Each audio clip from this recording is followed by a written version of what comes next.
Hey everybody, I'm Ethan, And I'm Sean. and this is another episode of the Vitamin Me Show. We're going to dive into carb cycling today. It's a Q&A style format today. Going to answer some most commonly asked questions surrounding carb cycling, and kind of give you a little bit of advice of just kind of how to get started if you're looking at that as an option for your diet. So it's kind of a quick video today. Hope you enjoy, and let us know what you think.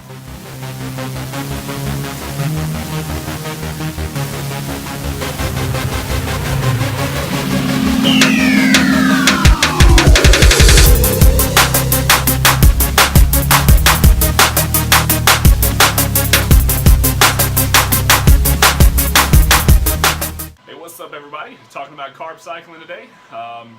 It's a really solid option. It's when you're looking at what you should do with your diet. Some people like low carbs, some people like more carbs, some people like a keto style diet. There's tons of different options out there, so this is just another tool in the toolbox you can use. It's, in my opinion, the most effective way to achieve fat loss. Carb cycling is pretty effective, and then carbs are important when you're trying to add muscle. Not necessarily absolutely necessary, but it makes gaining muscle easier. So carb cycling is also a very effective way that you can add muscle while kind of keeping your fat in check and kind of stay lean while you're bulking. So we're kind of going to dive into both those options, how you can use it there. But we have some common questions that get asked when carb cycling comes up, so we're going to kind of do a little bit of a Q&A style. What we got first? So, first off, just kind of want to make it clear.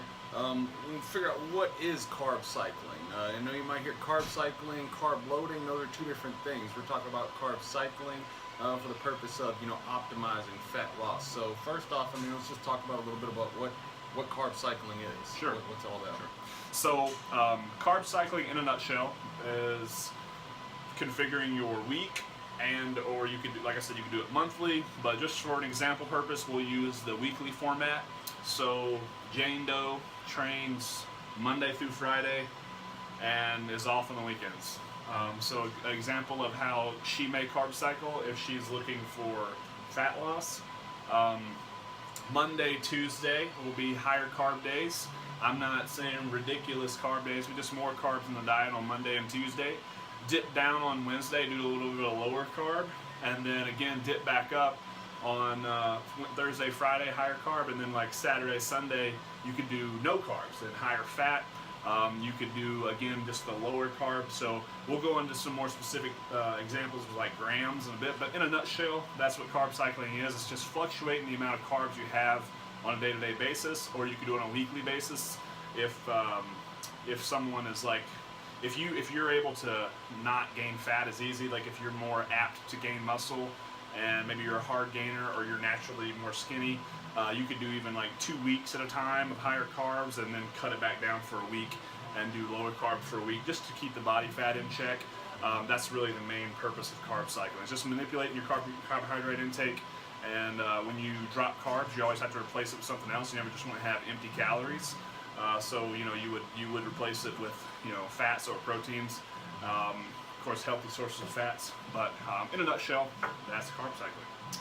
So, I know there's not going to be like one cookie cutter answer for this, but like, how do you determine what days are going to have your higher carbs, when you have your lower carbs, how many days to cycle on, things like that? Well, there's multiple ways you can break it down. My favorite way to break it down would be around the body group that's being trained. So, for instance, with myself, just use me as an example. I'm trying to really focus on my legs right now. I'm really catch my like quads up, my thigh size, and things like that. So for me, I do higher carbs on the day before and the day of my leg training days. I train legs twice a week, so that means I have 4 days of higher carbs, and then I do lower carbs on the other 3 days because I tend to gain fat easier. So I have to really watch my carbohydrate intake to kind of stay lean or especially cut body fat, which is what I'm doing right now. So that's an example of what I do. How I came to that conclusion is just trial and error over time. I've tried doing the 2-week, 1-week model. Some guys even can do longer, like 4 weeks on and 1 or 2 weeks off. So there's all types of different ways. You just kind of have to pick one method to start with, and then monitor your results and see how it goes. I would suggest starting with a weekly basis. So pick 4 days or 5 days. If you're someone who doesn't gain fat very easily, then you can do 5 days. I would suggest starting with a 4-3 split. And the days that you want higher carbs in, definitely, if you only train 4 days a week, then those all need to be training days. So pick your training days for high carb days and your non-training days for your low carb days. If you only train 3 days a week, then I would suggest doing either only 3 days a week of higher carbs, or put an extra carb day before your biggest exercise. So if you have a day you're going to work the lower body, the biggest muscle group is going to consume the most glycogen in the workout, so those carbs can actually go for glycogen replenishment. That's a really good starting point. That's how I would do it. Just if you've never done it before and you're looking to try something new, I would start it out on a weekly basis and just base it off training days versus non-training days.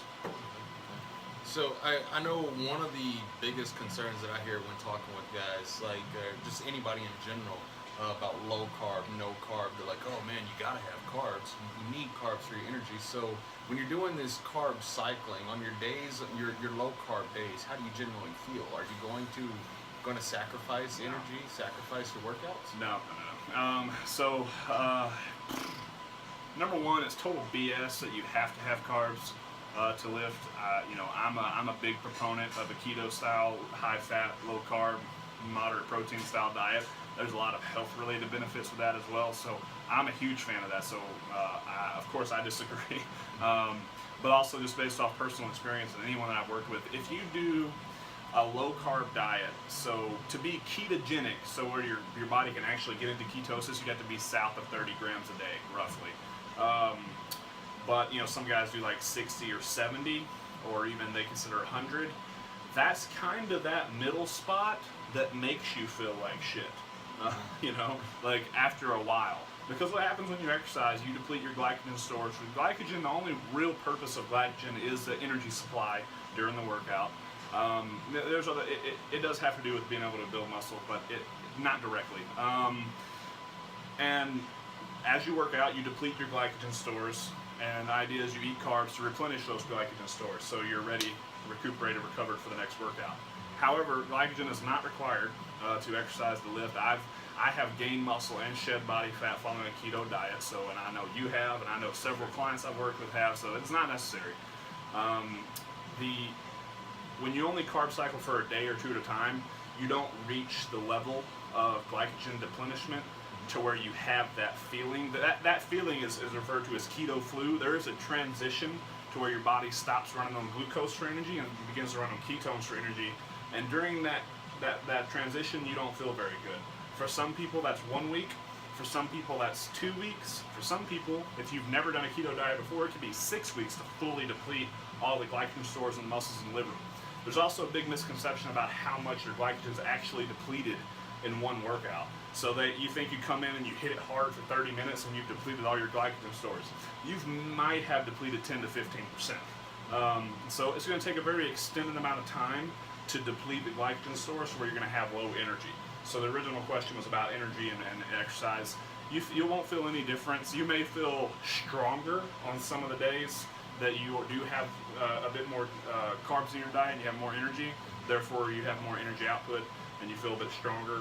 But I find that especially if you don't do back-to-back days, like if you split them up, like I take an off day in the middle of the week and at the end of the week, so I configure my diet that way, and that's optimal for me. If you take two back-to-back, let's say it's a Saturday, Sunday, you might feel a little more sluggish on Monday than you normally do, but it won't be a significant difference. And I know you mentioned talking about keto. And what that is. What are going to be some of the benefits, like the difference between doing the carb cycling versus doing a strict low carb, no carb type diet? How does that differ? So there's two answers there. First off, doing a no carb, low carb, we'll call it when we say low carb, we're going to just pretty much reference keto. So it would be south of 30 grams a day, so that your body will get into ketosis. The benefit of doing that style of diet is you're going to have more rapid fat loss because your body is literally metabolizing fat to create ketones for energy. if you're in true nutritional ketosis. So you have an endless supply of energy, pretty much, and like a lot of endurance athletes follow that model, keto, with like if you're a long distance runner or swimmer or things like that, because it's much more beneficial for you. You will have more gas in the tank longer than if you're depending on carbs, and you won't have to worry about reloading carbs during your activity. So the benefit is going to be faster fat loss with the keto in general. Everyone responds differently to different things. There's somebody out there, I'm sure, that doesn't respond very well to a high fat, low carb diet, but most of the time that results in more fat loss. Maybe a con would be it's going to be harder for you to gain muscle if you are doing a keto diet. It is very possible, it can be done, and my body responds relatively well to a keto style diet, so I can add muscle fairly easily on a keto diet. But some people can't. Some people don't respond well to that. So I guess the biggest pro is that keto will result in faster fat loss. However, I never suggest doing keto like eternity. Number one, it's a very hard diet to follow, and you may find yourself getting to a lack of motivation and don't feel like doing it. So to me, a ketogenic diet should be used as a carb cycle on a macro level, meaning that you do 6 weeks. Yeah, you do 6 weeks of a keto diet, no carb, and then you'll followed by 3 to 4 weeks or even 6 weeks of a higher carb diet, and then go back into keto. That, number one, will keep the results flowing from the keto low carb diet, and also probably make you feel better, like as far as like mental sanity. That would probably be that's I know it's kind of a long answer, but that's kind of how I feel about it. Definitely, because I know keto is a lot more strict diet, and it's something that coming in for the first time gym goer, may be a little bit more intimidating. So kind of, and it's one of those things that you can't cheat on. Like if you cheat, you ruin all of literally, if you cheat one time, you ruin the work you did for 6 weeks. Maybe not in body composition, but you're going to knock yourself out of ketosis, and then you got to go through that 2 week transition period, get back into ketosis. So literally one bad meal costs you 2 weeks of Yeah. So with that being said, like, who would you recommend like carb cycling to versus like? I would recommend carb cycling to everyone that's just getting started. That's kind of the way to go when you're just getting your foot in the door. It's going to probably get the best results for you as well out the gate. Also, a lot of people undereat, so I don't like to cut out all carbs right when someone gets started, because sometimes I don't want to lower the calories. Like if they're already struggling to get food in, I don't want to take out a macronutrient because I want them to get enough food in. So out the gate, carb cycling is pretty much for everyone, because you can manipulate that for whatever suits your personality and schedule the best. You can do 5 days of low carb and 2 days of high carb. You can do 4 days of high carb and 3 days of low. You can do whatever kind of combination you want just to start with, see how your body responds to it, and base it off your schedule and what's easiest for you to follow. So it's the most flexible diet, and it's also the easiest diet to work like cheats in. So if you can eat 200 grams of carbs on your high carb day, obviously you want to get those from like high nutritional value choices. However, if you like me, I can't cheat. If I have no discipline. If I start, like, I just go all out. So like when I diet hard, do not cheat, and I plan like a refeed day, and then I do really bad on that day, and then right back to it the next day. That's how it's what works for me. It's how it works well for my body. But some people can cheat in moderation. Just enjoy one slice of pie. My problem is I eat the whole pie. So if you are that person that has more self-control and one slice of pie would satisfy you, then carb cycling allows you to kind of work those into your diet with less consequences. Obviously, if the better quality carbs you consume, the better results you're going to get, but it does allow you to work in some of those treats that you're having to cut out of your diet, and you can still kind of treat yourself every once in a while. And keto, I would recommend if you kind of had some experience, you've been exercising and eating better for a minimum like at least 6 to 12 months. You kind of know how your body responds to things, and you really, really have a hard goal, or you wanna just kind of go through a nice, really strict zone. Keto would be perfect for that person to kind of try and go from there. But you need to have a base level of consistency and this lifestyle habit built before going into that. Gotcha.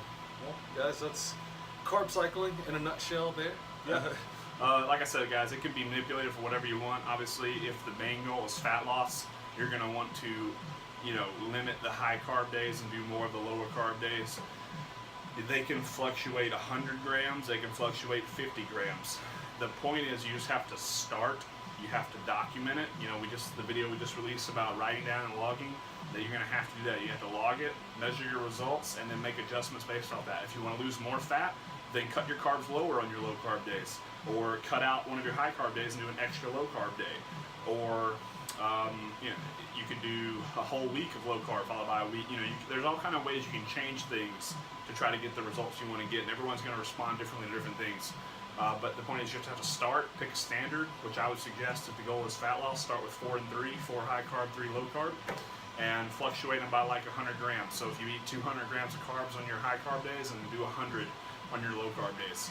And start with that. Just pick a starting point, pull some numbers out of the air, start with it, and see how it goes, and then make changes. Of course, you can always come by, chat with us, and we can help you plan it out too. But that would just be a pretty good starting point. It's a constant journey, guys. We're constantly finding out different things about our bodies on a weekly basis. Just like you said, trial and error, test and see what works, and what doesn't work, we'll kind of fix it and go from there. So. Yep. That's pretty much all there is to that, guys. So hope you enjoyed, and we'll see you next week.